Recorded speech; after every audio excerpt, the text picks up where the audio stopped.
Oke, bismillahirrahmanirrahim. Assalamualaikum warahmatullahi wabarakatuh. Sempat tadi sedikit perkenalan tentang saya. Jadi untuk tahun 2022 ini, saya tergabung di dalam member Security Operations Center di BSI UII. Nah, jadi sebenarnya ini tuh bukan menggurui ya, tapi sekedar sharing tentang bagaimana keamanan sistem informasi itu bisa diterapkan di lingkungan Universitas Islam Indonesia. Jadi ini sebetulnya bukan hanya untuk Universitas Islam Indonesia, tapi ini bisa diterapkan juga di dalam kehidupan kita sehari-hari. Karena keamanan sistem informasi itu bisa disebut juga dengan security awareness ya. Jadi tujuan dari kegiatan ini sebetulnya adalah untuk memahami pentingnya keamanan informasi dan tanggung jawab terkait keamanan sistem informasi itu sendiri yang biasa kita kenal dengan security awareness. Kemudian menginformasikan IT policy Universitas Islam Indonesia, nanti sebagian kecil tentang IT policy yang ada di Universitas Islam Indonesia dan secara umum. Kemudian membangun informasi security awareness atau kesadaran atas pentingnya keamanan informasi pada seluruh sivitas saat bekerja. Nah, jadi untuk agenda kita di pagi hari ini itu ada beberapa. Yang pertama adalah bagaimana kita untuk memahami sistem informasi, kemudian penerapan keamanan itu sendiri, kemudian yang selanjutnya adalah tips menghindari cybercrime karena ini marak sekali semenjak COVID-19 ya. Kemudian yang terakhir adalah IT policy. Nah, kita mungkin sangat ini ya erat dengan kesalahan umum yang terjadi di kita sehari-hari. Yang pertama itu adalah kita merasa bahwa kita tidak pernah mengalami insiden sebuah peretasan, jadi kita tidak peduli. Kemudian yang selanjutnya juga mungkin data kita nggak penting, jadi kita nggak aware sama keamanan sistem informasi. Dataku nggak penting di laptop gitu kan, aku udah backup semuanya gitu. Jadi kalau laptop kena virus nggak masalah misalnya gitu. Jadi itu adalah kesalahan umum yang terjadi di kehidupan kita sehari. Kemudian sudah merasa aman, jadi dengan cuma antivirus yang terinstall di dalam laptop itu sudah merasa aman. Ternyata sebetulnya itu adalah kesalahan. Nah, jadi di hari ini kita mencoba untuk sedikit mengulik nih. Jadi bagaimana sistem informasi itu bisa diamankan dari kita sendiri. Nah, kemudian di dalam sebuah prinsip keamanan informasi itu ada 3 itu yang bisa disingkat biasanya tuh CAI. Jadi atau ini ya CIA. Nah, CIA ini adalah confidentially, jadi sebuah kerahasiaan. Yang namanya suatu informasi itu harus bersifat rahasia karena tidak bisa diakses oleh orang yang tidak berwenang. Kemudian integritas. Jadi yang namanya sistem informasi yang baik itu akan menerapkan prinsip integritas, yaitu untuk melindungi keaslian dari data dan informasi. Tidak ada yang namanya modifikasi oleh pihak yang tidak sah. Nah, itu adalah sebuah integritas. Kemudian prinsip yang ketiga itu ada namanya ketersediaan. Nah, jadi demi melindungi ketersediaan data itu, otomatis prinsip ini harus sangat dijaga ya, sehingga data dapat diakses ketika dibutuhkan, entah nanti dibutuhkan untuk digital forensik atau nanti dibutuhkan untuk kepentingan yang berwenang. Nah, itu nanti harus tersedia. Itu adalah 3 prinsip keamanan informasi. Kemudian bagaimana nih contoh penerapan prinsip-prinsip itu di dalam ruang lingkup universitas misalnya. Jadi sebagai contoh saja, ini yang pertama kerahasiaan mungkin bisa dicontohkan dengan data mahasiswa yang harus tertutup dari umum. Ya, hanya dapat diakses oleh pihak yang sah. Jadi data mahasiswa itu seyogianya memang tidak bocor untuk kalangan umum atau dibocorkan. Atau juga bisa kalau kita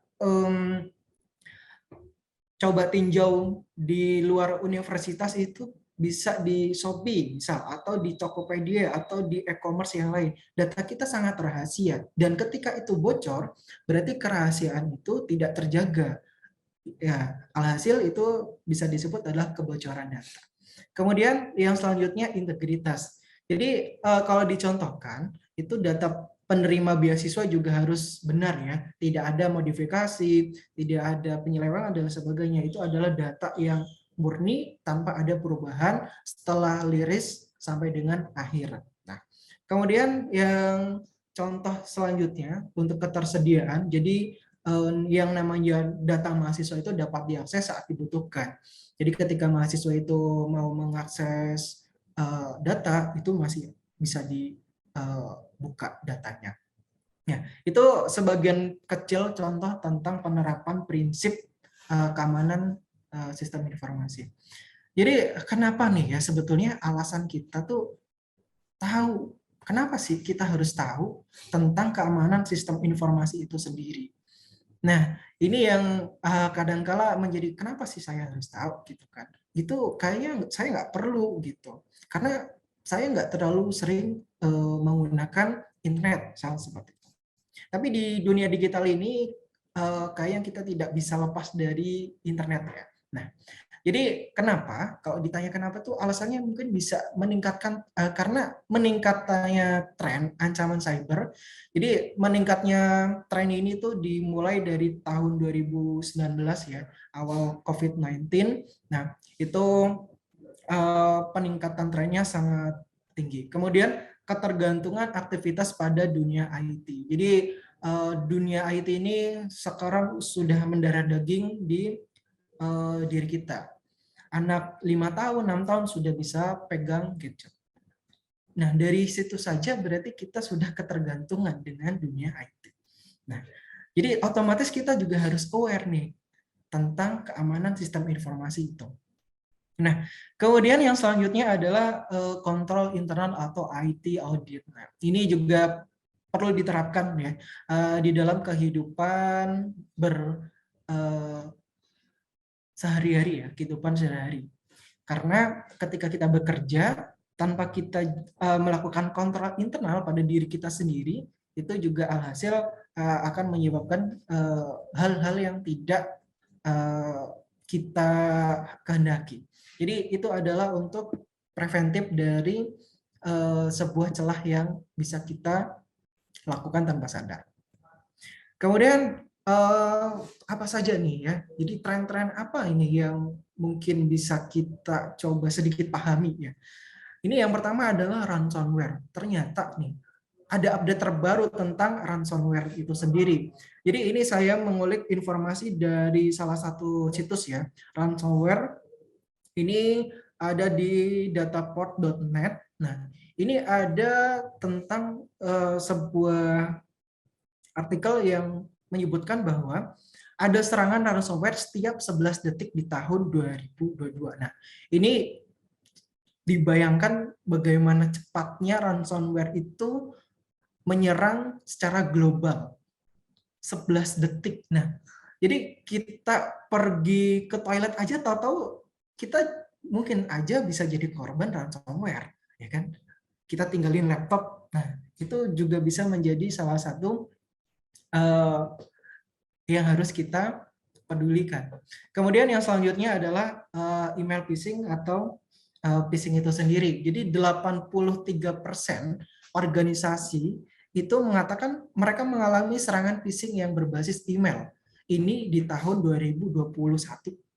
Kemudian di tahun 2020 itu hanya 57. Jadi otomatis ini ada peningkatan tren email phishing. Nah, dari situlah kita juga harus mulai peduli tentang keamanan sistem informasi.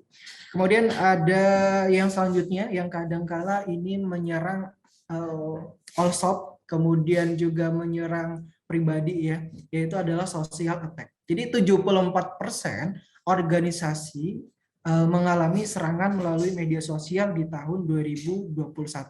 Nah, jadi angka ini juga naik ya dibanding tahun 2020 yang menerangkan bahwa hanya 61% serangan social attack. Tapi ternyata tahun 2021 menaik menjadi 74. Nah, bayangkan tahun 2022 nih bakalan berapa persen. Nah, itulah alasan-alasan kenapa kita harus aware. Kemudian yang selanjutnya adalah mobile malware. Jadi tidak menutup kemungkinan gadget kita itu juga terserang oleh malware atau virus. Tahu-tahu HP kita mati tanpa kita sadari, atau tiba-tiba HP kita kekontrol oleh orang lain. Nah, jadi serangan cyber malware seluler ini juga meningkat hingga 500%. Bayangkan coba ya, tahun 2022 di bulan pertama itu udah 500%. Ini sudah menginjak di bulan keempat, di bulan April. Berapa persen kah? Nah, kita juga harus aware tentang penggunaan gadget-gadget kita itu sendiri. Oke, kita lanjutkan mungkin ya. Jadi seperti itu tadi kenapa kita harus aware, karena memang trennya itu udah meningkat. Jadi kita tentunya harus aware. Kemudian penerapan keamanan informasi itu sendiri dibagi menjadi 3. Yang pertama adalah preventif. Kemudian yang selanjutnya adalah detektif, respon, dan recovery. Nah, preventif ini bisa kita lakukan sendiri secara individu ya. Jadi kita harus mengendalikan diri untuk terjadinya pelanggaran keamanan sistem informasi itu sendiri. Jadi emang kita sendiri nih, pihak internal kita yang harus menjaga diri kita, gadget kita agar tidak terserang oleh malware atau virus yang lain. Kemudian aktivitas detektif ini adalah untuk mendeteksi ini biasanya bisa dilakukan oleh tim-tim security, kemudian respon and recovery ini juga oleh tim security. Jadi kalau preventif itu bisa dilakukan dari individu kita masing-masing juga. Kemudian bagaimana nih penerapan keamanan informasinya? Jadi kita mulai ya. Yang paling pertama adalah mengklasifikasi aset dan kerahasiaan informasi. Jadi dengan kita bisa mengklasifikasi itu, otomatis kita tahu mana yang rahasia, mana yang umum. Nah, jadi skala prioritas lah. Kalau anak-anak muda sekarang itu bilang prioritasnya yang mana gitu. Yang publik yang mana, yang private yang mana. Nah, kemudian yang selanjutnya adalah keamanan fisik. Ini mungkin Bapak Ibu, sahabat-sahabat semua paham ya tentang keamanan fisik. Bagaimana kita mengamankan barang-barang pribadi, laptop, HP, kemudian keamanan komputer juga. Yang selanjutnya adalah pengelolaan kata sandi. Yang kadang-kala nih, kata sandi kita tidak update nih. Jadi udah 5 tahun itu udah lama banget, atau 2 tahun lah ya, atau 2 tahun nggak pernah ganti passwordnya itu terus. Nah, itu sebetulnya menjadi celah keamanan juga ya. Kemudian yang selanjutnya adalah penggunaan internet dan etika bermedia sosial juga ya. Jadi ketika kita menerapkan keamanan informasi, kemudian kita juga harus menerapkan bagaimana beretika bermedia sosial dan penggunaan internet itu sendiri. Perangkat lunak lisensi. Nah, ini juga termasuk adalah di dalamnya adalah penerapan keamanan informasi. Jadi dengan kita mempunyai perangkat lunak yang berlisensi, tidak crack-crackan, tidak asal download, itu juga sudah menjadi preventif penerapan keamanan informasi. Yang ketujuh, kita harus waspada terhadap malware. Oke. Jadi untuk mengklasifikasikan data dan informasi itu adalah hal yang pertama harus kita lakukan. Jadi mengamankan data dan informasi itu sesuai tingkat klasifikasinya. Sangat rahasia, rahasia, terbatas, publik. Nah, bagaimana tuh sangat rahasia? Jadi ketika data itu adalah sangat rahasia, ketika bocor, itu akan mempengaruhi operasional dan kita akan mempunyai kerugian material atau non-material di situ.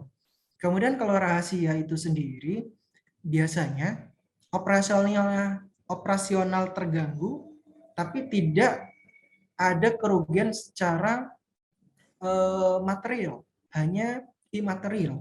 kemudian terbatas. Nah, ketika terbatas ini, jadi biasanya itu dikategorikan ketika data itu bocor, hanya proses operasional saja yang terganggu, tapi tidak ada kerugian imaterial atau material. Nah, kemudian informasi yang bisa dikonsumsi publik otomatis itu harus bisa terbuka atau diakses oleh orang lain. Nah, itu klasifikasi data dan informasi berdasarkan klasifikasinya. Kemudian bagaimana nih kita mengamankan dokumen elektronik? Nah, jadi kalau yang terbuka, kalau saya himpun di tabel ini, kita bisa melabelkan bahwa kalau yang biasa terbatas itu tetap ya harus di backup juga secara teratur untuk tujuan pemulihan sistem dalam rangka menjamin keaslian dokumen. Nah, lagi-lagi prinsip itu ada di dalam pengamanan dokumen, nah, integritas. Ya, jadi menjamin keaslian, tidak ada perubahan dengan melakukan backup secara rutin. Kemudian kita juga harus memfilter atau mengklasifikasi pengguna. Jadi kalau terbatas itu siapa saja penggunanya, kemudian kalau yang terbatas siapa aja penggunanya, kemudian sarannya yang harus ada apa aja. Nah, jadi seperti itu. Kemudian menginjak yang rahasia. Nah, kalau yang rahasia, otomatis penggunanya juga harus lebih jelas lagi, siapa saja. Kemudian juga harus menggunakan autentifikasi, ID atau password. Kemudian menggunakan loginnya untuk tingkat individu. Jadi tidak ada yang namanya sharing password atau sistem itu bisa diakses oleh user dan password yang sama oleh orang lain. Jadi kalau rahasia itu, ya contohnya kita login UI Gateway. Nah, kita kan pakai user ID masing-masing ya. Itu udah individu. Berarti itu adalah sifatnya rahasia. Jadi ketika sifatnya rahasia, otomatis kita nggak boleh dong sharing-sharing, ya kan? Kadang ada yang ya titip-titip gitu kan, titip dulu dong gitu, sharing password, sharing password. Nah, itu ternyata menjadi celah keamanan juga. Karena di dalam konsep zero trust, jadi kalau di dalam security itu ada namanya zero trust. Kita tidak percaya siapapun. Jadi ketika kita mempercayai orang lain, kita harus cek dulu nih, kita verifikasi. Oh, ini trust. Oh, ini trust ini. Oh, ini terpercaya. Oke, oke, oke. Itu di dalam konsep zero trust. Kemudian yang selanjutnya adalah sangat rahasia. Oke, sangat rahasia ini mungkin dijaga ketat ya. Dijaga ketat, ada pengamanan firewall, atau juga di ruangannya ada pengamanan berupa CCTV dan sebagainya, karena memang datanya sangat rahasia. Nah, seperti itu. Kemudian, kalau proteksi informasi pada dokumen elektronik nih, jadi yang selanjutnya tentu bapak-bapak, ibu-ibu, sahabat semua, tidak memberikan dokumen sensitif itu terbuka. Jadi kita fotokopi dan sebagainya ketinggalan, wah itu informasi sangat sensitif, itu harus dijaga ya. Kalau mau ngeprint, lihat kanan kiri ada orang atau enggak. Ya, jadi pastikan itu dokumen sensitif tidak ada yang tahu. Kemudian selanjutnya adalah tidak berbagi informasi. Jadi biasanya kadangkala tidak kita sadari, kita nongkrong di warung atau di kafe, kita ngobrol tentang sesuatu hal yang sensitif yang seharusnya tidak diketahui oleh orang lain. Contohnya apa ya? Contohnya mungkin anggaran. Contohnya anggaran. Ketika anggaran itu dibahas hanya oleh internal, tapi ketika kita main nongkrong, kita ngobrol sama satu staf yang mengelola keuangan juga, ada orang lain yang mendengar. Nah, itu tidak tidak disarankan. Karena itu akan terbaginya sebuah informasi sensitif. Kemudian yang selanjutnya tidak membuat sharing folder dengan akses everyone. Yang kadangkala ini masih terjadi juga kepada kita sendiri, mungkin pada saya juga yang luput ya kadangkala ketika kita sharing sebuah file atau folder, kita everyone pilihnya, nggak menggunakan workgroup atau spesifik user yang kita allow ketika sharing. Nah, jadi ketika informasi itu adalah informasi yang sensitif, kemudian ada orang lain yang masuk ke dalam file sharingnya itu, otomatis informasinya udah bocor. Nah, seperti itu. Jadi sebisa mungkin kita menghindari lagi yang namanya sharing folder. Kecuali memang sharing foldernya langsung one to one ya. Kalau one to one nggak masalah, karena itu trust. Wah, saya percaya sama dia gitu. Udah langsung aja di sharing biar lebih cepat pakai kabel misalnya. Ya. Kemudian yang selanjutnya tidak membuang laporan atau informasi tanpa dihancurkan. Nah, mungkin ini juga sudah diterapkan di lingkungan kerja kita. Ketika ada dokumen yang rahasia, otomatis langsung dimusnahkan. Contohnya misal soal-soal PMB gitu, setelah selesai dimusnahkan, atau jawaban-jawabannya dimusnahkan seperti itu. Kemudian yang selanjutnya tidak memberikan aset informasi kepada pihak lain untuk kepentingan luar organisasi. Nah, ini kadangkala misal vendor mau minta informasi yang sebetulnya itu tidak dibutuhkan oleh vendor atau tidak semestinya vendor ngapain tahu nih dokumen ini, data ini, kan nggak perlu gitu. Kok minta? Nah, kita harus selektif nih ketika ada pihak luar yang minta data-data informasi di lingkungan kerja kita. Kemudian yang selanjutnya, yang ketujuh ini memberikan label atau kode rahasia pada amplop atau dokumen ketika itu adalah dokumen non elektronik.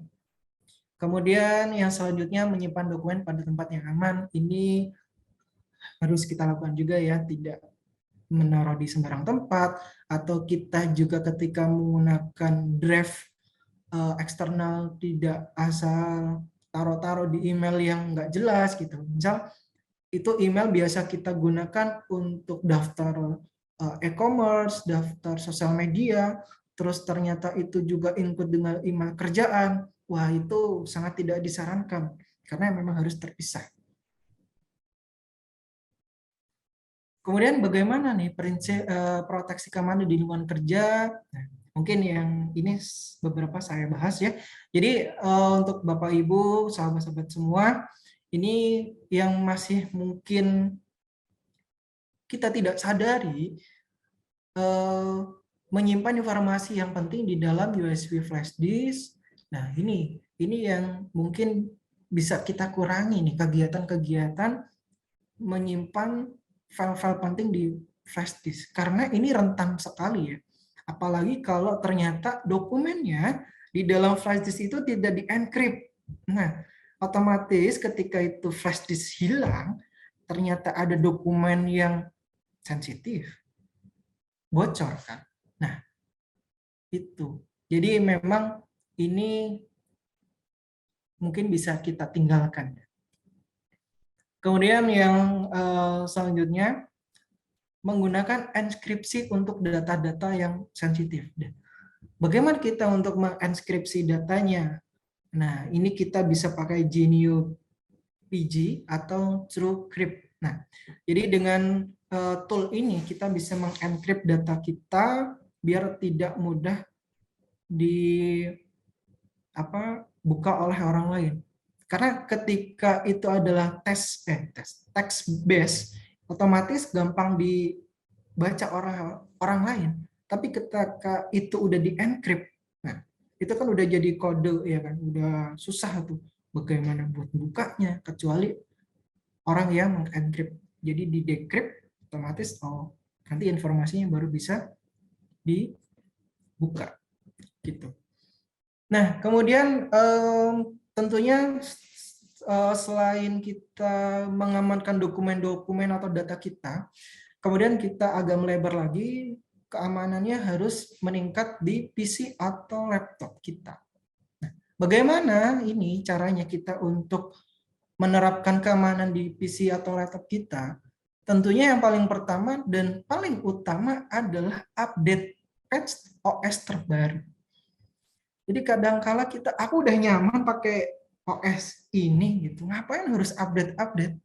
Nah, ternyata itu adalah menjadi celah keamanan.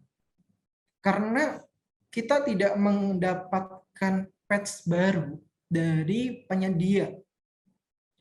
Kita tidak tahu kerentanan yang ada dan yang masih terbuka di versi lama. Nah, dengan kita mengupdate versi, otomatis kita juga meningkatkan keamanan di OS atau PC kita juga. Kemudian yang kadang-kala juga masih sering kita lakukan ya, karena laptop kita terbiasa menggunakan aplikasi crack, Office crack dan sebagainya, atau downloader crack dan sebagainya. Kadang-kala kita harus menonaktifkan antivirus dan firewall. Nah, ini juga menjadi celah keamanan juga karena itu bisa masuknya sebuah malware atau virus di dalam laptop atau PC kita. Nah, dengan kita mengupdate antivirus dan kita mendapatkan signatur terbaru dari penyedia antivirus, itu akan sangat membantu kita untuk menjaga laptop kita aman dari virus. Nah, kemudian yang selanjutnya mengaktifkan fitur lock pada komputer saat ditinggalkan. Apa masih ada nih yang tidak ngasih password pada laptop atau PC? Kita tinggal, masih nyala laptop, PC masih nyala, tahu-tahu ada yang lewat gitu kan. Wah, buka apa ini? Wah, dokumen apa ini? Gitu kan. Copy gitu, screenshot, foto misalnya kayak gitu. Nah, itu kan otomatis menjadi kerugian kita ketika ada informasi yang bocor dari data kita. Kemudian yang selanjutnya adalah kita tidak menginstal sembarang aplikasi. Kadang-kala kita membuka website ABC, kemudian kita ternyata diarahkan ke link mana, kemudian ke link selanjutnya, akhirnya kita harus mendownload apa, kadang ada pop-up muncul, browser Anda sudah kadaluarsa, mohon update, klik download. Wah, ternyata itu malware yang aktif ketika kita download. Terus ternyata udahlah kita install, kita butuh update, mau buka film misal. Wah, ternyata setelah itu beberapa hari, kok laptopku sering nge-restart gitu. Misal seperti itu. Kok tiba-tiba iklannya banyak gitu. Kok tiba-tiba saya kedetek apa gitu kan. Kok saya dapat email notice, misal seperti itu. Nah, jadi kita memang tidak disarankan untuk menginstal sembarang aplikasi. Kemudian kita juga tidak sembarangan juga nih ya, plug and play USB yang tidak jelas, kadang tak tahu masuk, lah kok virus gitu kan. Sering banget ya, ini kejadian banget di era-era dulu, yang tahu-tahu jadi shortcut semua gitu. Flash disk masuk, kok file saya dari shortcut semua di flash disk kayak gitu. Ya, itu zaman-zaman dulu banget ya. Terus masukin flash disk, loh kok laptopku jadi ini kena virus gitu kan. Ya, kemudian selanjutnya adalah kita selalu backup berkala data-data yang penting. Nah, ini sangat membantu ketika kita terkena sebuah serangan. Jadi itu akan menjaga keaslian data kita juga.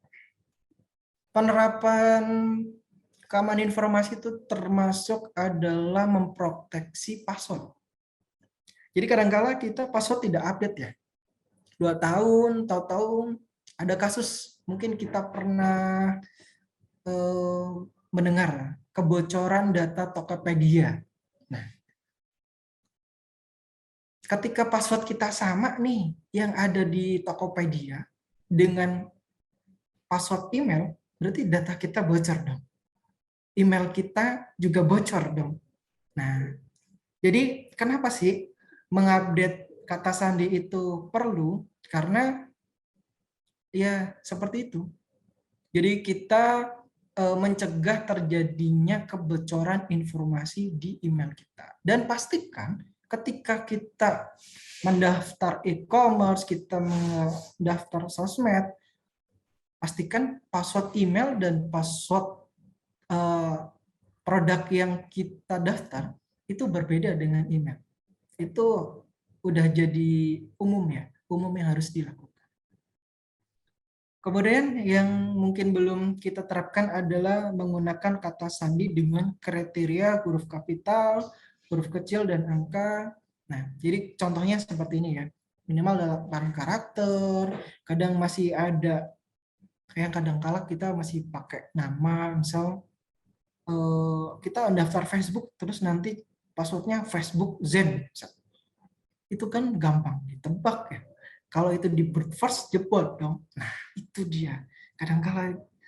Kadangkala itu Facebook, Instagram kebobol itu karena kesalahan dari pribadi kita yang luput dengan proteksi keamanan di password kita itu.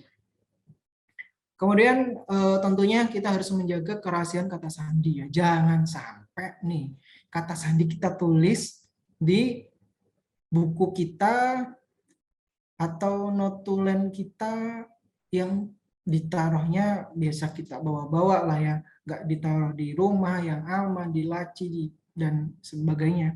Nah, itu kan juga akhirnya jadi kebocoran. Wah, ini kata sandi ini, wah ini kata sandi ini. Wah, kalau ada yang lihat kan langsung, wah ini bisa dihapus nih. Wah, aku mau masuk e-bankingnya. Wah, inilah gitu kan. Salah. Kemudian yang selanjutnya kita lanjut ya.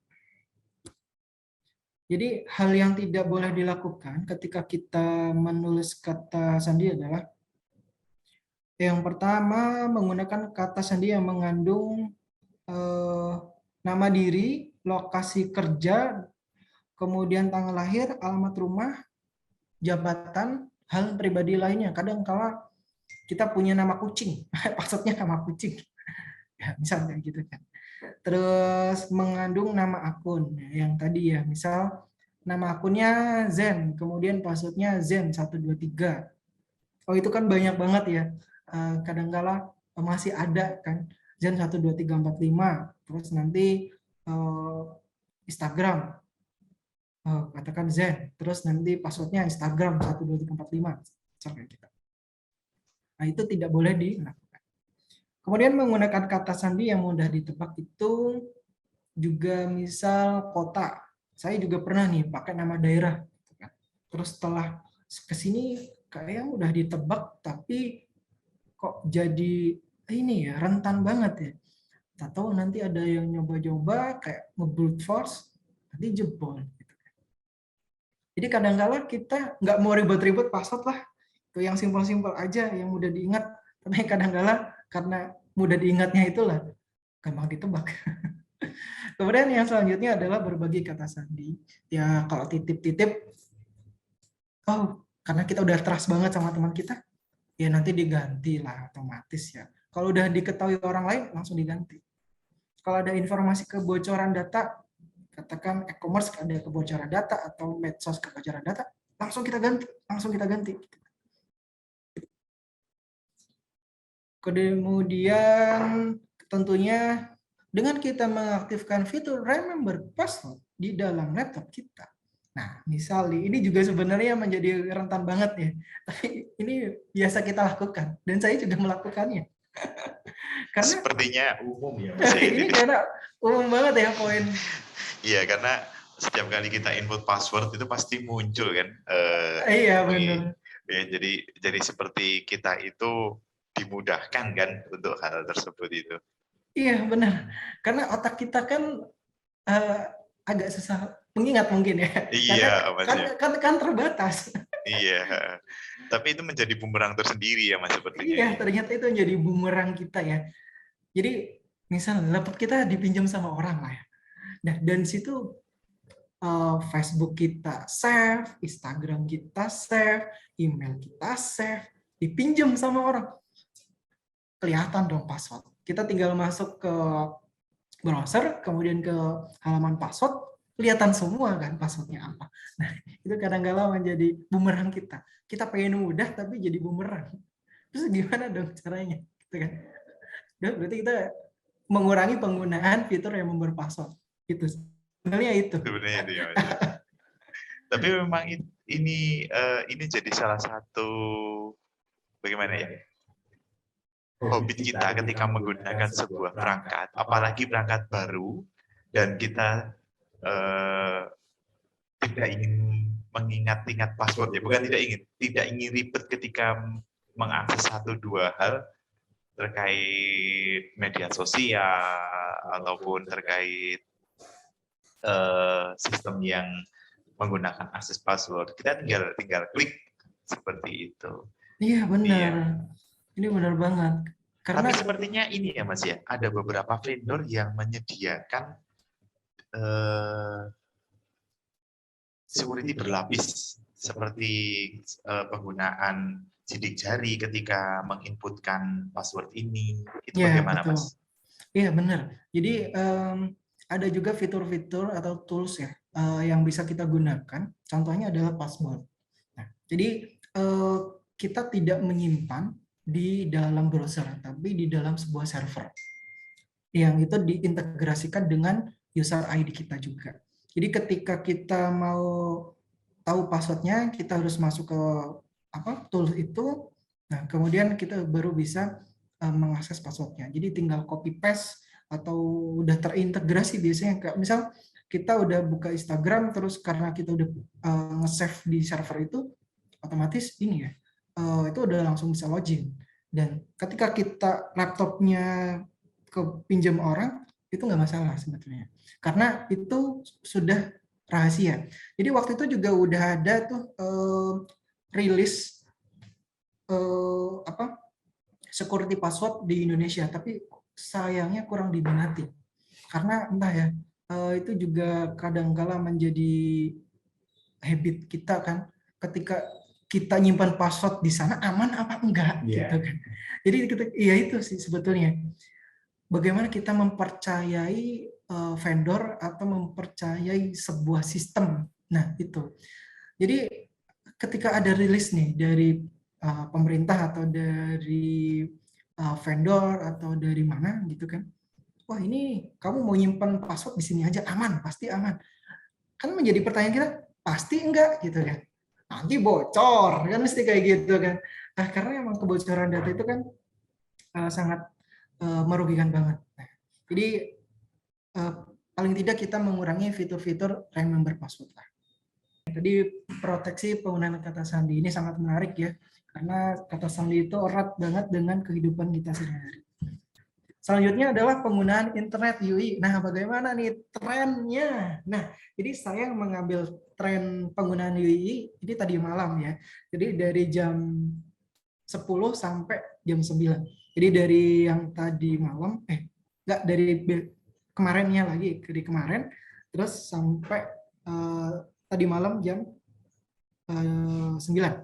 Nah, ini jadi dari penggunaan internet itu sendiri, nah kita akan bisa melihat di sini juga ada threat-threat atau ancaman yang bisa kita lihat nih. Jadi di web browsing itu ancamannya selama hampir 1 hari itu ternyata mencapai 13.000 serangan atau ancaman. Nah, otomatis ini kan data dari firewall kita ya. Jadi kita ekstrak datanya, kemudian kita lihat nih. Jadi di aplikasi web browsing ketika kita browsing nih, ternyata ada sekitar 13.000. Nah, ini dia yang menjadi concern juga. Kita harus sadar tentang keamanan informasi. Mungkin itu ya. Jadi terkait dengan menggunakan internet. Kita harus aware dengan apa yang kita buka. Apalagi kalau website itu belum menerapkan SSL atau HTTPS.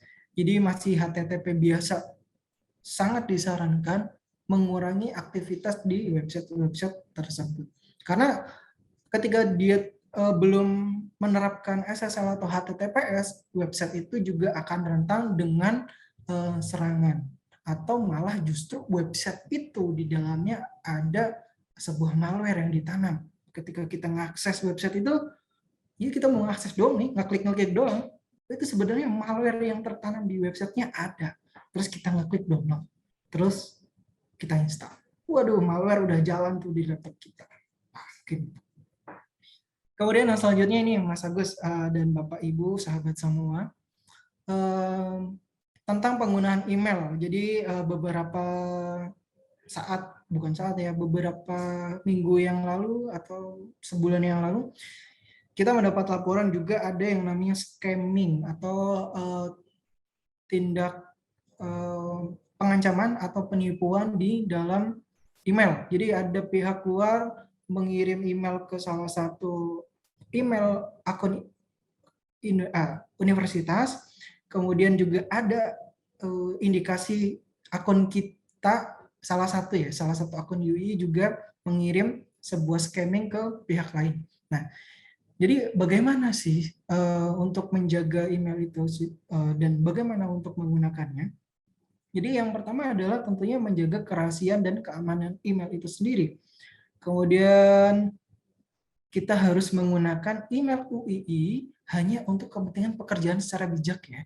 Jadi jangan sampai nih kita daftar e-commerce pakai ini, aduh, itu sangat tidak dianjurkan. Atau kita daftar sosmed pakai email ini, atau karena kita termasuk yang sering nonton film misal, aduh pakai email UI aja buat nyimpen misal. Jadi kalau download di situs ABC misal gitu kan biasanya kita disuruh login, nah, terus pakai ini, itu sangat tidak disarankan karena kita tidak tahu informasi di sana itu bisa bocor atau enggak, dan kapan bocornya kita juga tidak tahu. Nah, itu jadi sangat perlu dikurangi untuk menggunakan akun UI di kepentingan luar pekerja dan digunakan secara bijak ya. Atau kita daftar course gitu ya, itu kan kepentingan pekerjaan ya.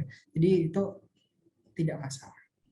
Kemudian kita juga harus waspada tentang lampiran atau attachment di dalam email, apalagi yang dikirim oleh orang asing yang tidak kita ketahui. Kadangkala yang tadi sudah disebutkan ya, 83% ransomware itu bermula dari email phishing. Nah, itu dia. Jadi kita harus aware tentang penggunaan email. Jadi kalau ada spam masuk, kita cek, nggak apa-apa, kita buka, tapi dilihat-lihat dulu, wah ini kok aneh gitu, kok pengirimannya tidak terpercaya, langsung hapus aja. Kemudian dengan kita memverifikasi pengirim dan isi pesan, itu juga bisa meningkatkan keamanan kita. Kemudian yang selanjutnya, ya kita juga harus waspada terhadap virus dan malware di laptop kita. Bisa jadi laptop kita itu ternyata tanpa kita sadari mengirim phishing ke orang lain gitu kan. Jadi contohnya misal kita ada aplikasi A gitu kan. Nah, kita pakai tiap hari. Ternyata di aplikasi itu running sebuah malware. Dan malware itu mengirim sebuah email phishing. Bukan pakai akun kita, tapi pakai aplikasi itu. Jadi di situ udah tertanam email gitu kan. Nah, seperti itu. Kemudian tentunya yang selanjutnya pastikan identitas individu atau organisasi penerima atau pengirim ketika itu mengirim atau menerima email. Jadi kita harus selektif, kita harus verifikasi dulu organisasinya terpercaya, orangnya terpercaya atau tidak. Mungkin itu tentang email. Kemudian bagaimana nih penggunaan WiFi yang belum bisa kita filter biasanya. Jadi kita asal pakai WiFi aja gitu kan. Jadi untuk penggunaan WiFi bagaimana kita untuk memproteksinya adalah yang pasti ketika berada di lingkungan Universitas Islam Indonesia menggunakan SSID yang sudah disediakan, UI Connect, Eduroom. Kemudian kalau memang belum punya akun UI Connect dan Eduroom bisa pakai UI Guest. Nah, kemudian ketika di luar universitas nih, karena tidak ada jaringan UI Connect, kita harus menggunakan free wifi. Nah, jadi apa yang harus kita lakukan dan tidak boleh dilakukan adalah ketika kita menggunakan free wifi, jangan deh kalau menurut panduan itu tidak mengakses aplikasi yang sensitif ketika kita menggunakan free wifi. Misal aplikasi keuangan, m-banking, dan lain sebagainya. Kemudian jangan juga menginput data rahasia, password, PIN, kemudian login admin di sembarang situs ketika kita ada di free wifi. Nah, bagaimana free wifi itu menjadi aman? Kalau memang kita sudah punya user EduVPN, bisa dipakai. Nah, itu akan sangat membantu kita mengurangi effort untuk menerapkan keamanan informasi, dan itu sudah sangat meningkatkan. Karena apa? Karena ketika kita pakai fasilitas UII termasuk EduVPN, itu otomatis internetnya akan melewati firewall yang ada di universitas dulu. Jadi ketika kita buka contoh misal website jurnal dan sebagainya yang ada di luar negeri, kemudian ternyata kita nggak sengaja ngeklik iklan itu ngarah ke situs yang ada malware, itu udah otomatis terblokir dari firewall universitas. Jadi ketika kita menggunakan free wifi, bisa kita pakai EduVPN juga. Kemudian selain itu juga kita harus pastikan antivirus itu selalu aktif. Jadi contohnya seperti ini nih. Jadi saya pernah nyoba nih Mas Agus. Jadi saya nyoba website phishing ya, di laptop saya sendiri dan sudah ada antivirus. Ada notice. Jadi ketika aku buka, itu langsung notice keblokir. Terus ada keterangan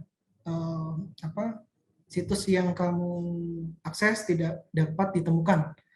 Terus saya coba bandingkan dong pakai HP. Kan HP nggak ada antivirusnya nih. Dan jaringannya juga kan jaringan free. Bisa dibuka. Oke. Jadi itu sangat membantu kita untuk meningkatkan keamanan antivirus. Mungkin itu ya. Terkait dengan pengamanan penggunaan email dan WiFi. Ini ada beberapa tips preventif yang bisa kita lakukan untuk ransomware, kemudian ada email phishing atau social engineer. Social engineer ini sebetulnya ini ya, yang sering banget dan mudah banget ditembus. Karena social engineer itu adalah memanfaatkan bagian terlemah dari manusia. Apa? Emosi. Jadi ketika social engineer itu sangat ini namanya menyerang emosi kita. Contoh kayak ancaman. Kita takut dong ketika ada ancaman scamming gitu kan. Kita diancam sebagainya gitu kan. Kita jadi takut kan. Terus ketika kita takut, otomatis kita mengikuti apa yang mereka kehendaki. Informasi akhirnya bisa bocor di situ. Kemudian tentang social engineer juga. Mungkin yang biasa kita ini kali ya, kayak terjadi kehidupan sehari-hari. Ada yang minta tolong. Jadi ditelepon, biasanya kalau dulu zaman telepon ya, tahu ada yang telepon, ini dari kepolisian, misalnya gitu. Terus anak bapak sedang ada di sini dengan tindakan seperti ini, seperti itu. Nah, itu kan akan tentunya sangat melemahkan emosi kita. Jadi memang social engineer ini engineer ini dia menyerang emosi manusia. Jadi ini adalah bagian gadah terdepan sebetulnya, emosi manusia. Oke, kita lanjut ya, bagaimana untuk menghindari cybercrime-nya. Oke, untuk ransomware sendiri, ini memang terus berjalan si malware ini, karena dia menerapkan metodologi kriptovirologi. Jadi dia mengenkripsi file-file yang kita miliki. Dan tentunya mereka mengancam untuk menyebarkan data atau memblokir semua akses ke dalam data jika data tidak kita tebus. Nah, jadi otomatis itu akan ke encrypt semuanya, nggak bisa dibuka dan sebagainya. Jadi sebetulnya kalau ngomongin tentang ransomware ini, ada vendor yang dia menyediakan decrypt ya, jadi membuka ini apa si encryptnya ransomware. Mungkin di akhir kita nanti bisa melihat ya vendornya yang mana gitu kan, yang bisa kita mungkin ketika kita terkena atau kita lagi nyoba-nyoba ransomware, kita nyoba-nyoba lagi gitu kan, gitu nanti bisa pakai fasilitas vendor itu. Kemudian langkah mitigasi atau preventif yang bisa dilakukan itu yang pertama tentu tidak menginstal software yang tidak berlisensi atau software yang tidak terpercaya. Sebetulnya crack itu aman atau tidak? Tidak, karena kita tidak tahu penyedia crack itu menanamkan malware atau tidak. Karena kadangkala tiap kali kita menginstal software dengan crack, kita harus mematikan antivirus. Ketika antivirusnya aktif, otomatis nanti kedetek. Nah, kita tidak mengetahui itu di situ. Ini sebetulnya memang virus atau bukan. Jadi langkah preventifnya memang kita disarankan tidak menginstal software yang tidak terpercaya. Kemudian yang selanjutnya tidak mengunduh attachment dari email yang tidak dikenal, melakukan pembatasan akses sharing yang sudah juga tadi di depan kita bahas, lakukan backup secara berkala, kemudian jangan lupa putuskan jaringan ketika memang PC kita terindikasi ransomware. Jadi langkah pertama memang kita harus memutus jaringan. PC kita itu harus dimatikan koneksinya. Bukan dimatikan PC-nya, tapi dimatikan jaringannya dulu. Sebelum tim datang. Biasanya seperti itu. Kalau rekomendasi dari BSSN atau CSIRT-nya BSSN itu seperti itu. Jadi kita tuh jangan dimatikan, nanti ada tim yang datang misal. Nanti buat ngecek.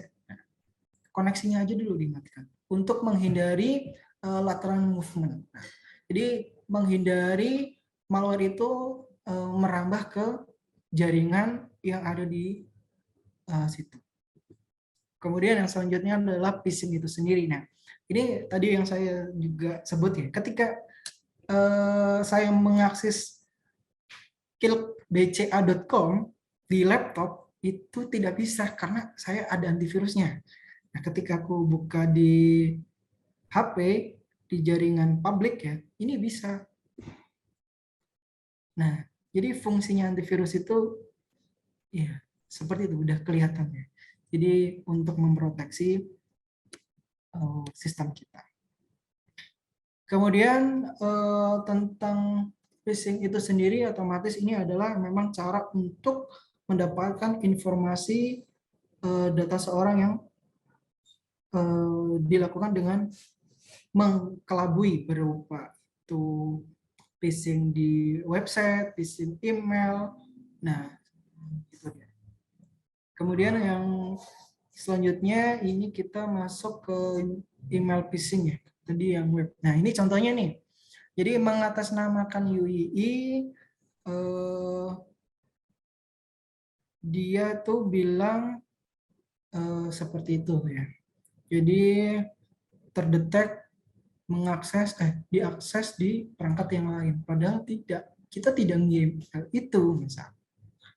Jadi memang kita harus melakukan langkah-langkah pencegahan berupa mengecek tentunya verifikasi, kemudian pastikan website yang kita akses adalah menggunakan ini ya. Kita bisa oret-oret di sini nggak sih? Coba. Ini dia. Pakai HTTPS. Jadi pastikan kita mengakses website menggunakan HTTPS. Jadi kita websitenya udah secure. Kemudian selanjutnya gunakan web browser terbaru juga, jangan lupa. Nah, ini two factor authentication ini sebetulnya sangat perlu kita lakukan untuk mengamankan email.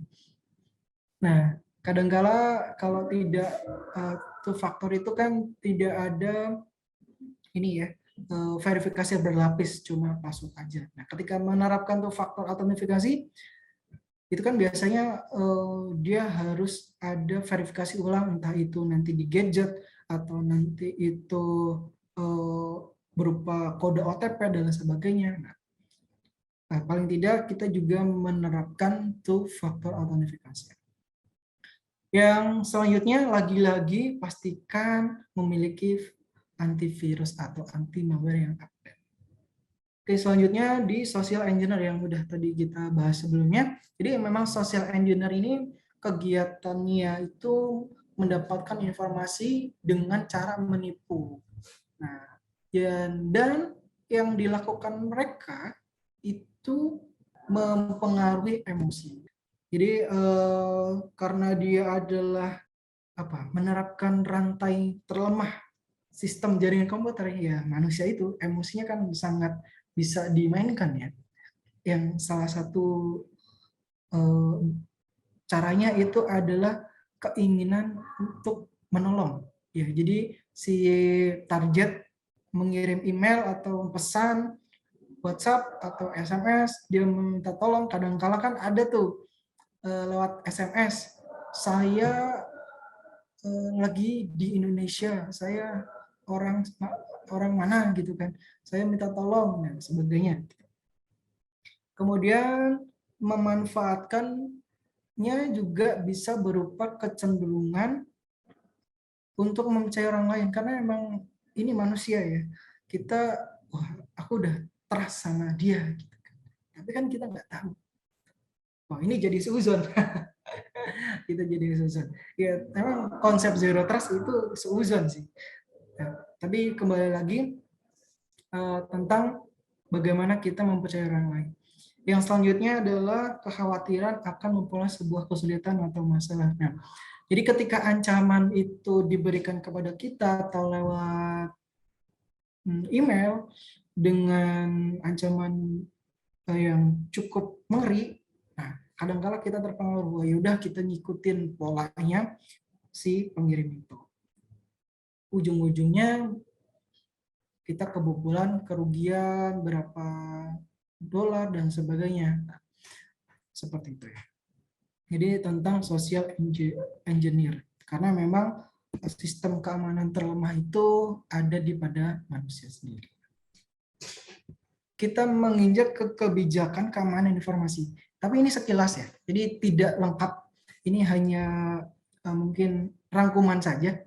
Jadi kebijakan keamanan informasi memang adalah aturan yang berkaitan dengan keamanan informasi dalam rangka melindungi keamanan informasi. Nah, yang pertama adalah kalau di ruang lingkup universitas itu ada peraturan rektor nomor 15 ini yang tadi saya sebut versi 1, itu tentang kebijakan teknologi informasi di lingkungan Universitas Islam Indonesia. Nah, itu nanti Bapak Ibu bisa download kalau mau melihat bagaimana atau apa isi dari IT policy yang ada. Jadi bisa diakses di uii.id _ IT policy UII. IT. IT-nya gede, P-nya gede, kemudian polisi, UI-nya besar sama. Jadi nanti bisa Bapak Ibu, sahabat-sahabat semua, nanti masuk ke bsi.ui.ac.id, kemudian nanti pilih bagian informasi, di situ ada menu kebijakan informasi. Jadi nanti di situ ada bisa di-download, bisa dilihat bagaimana kebijakan yang sudah diterapkan di lingkungan universitas.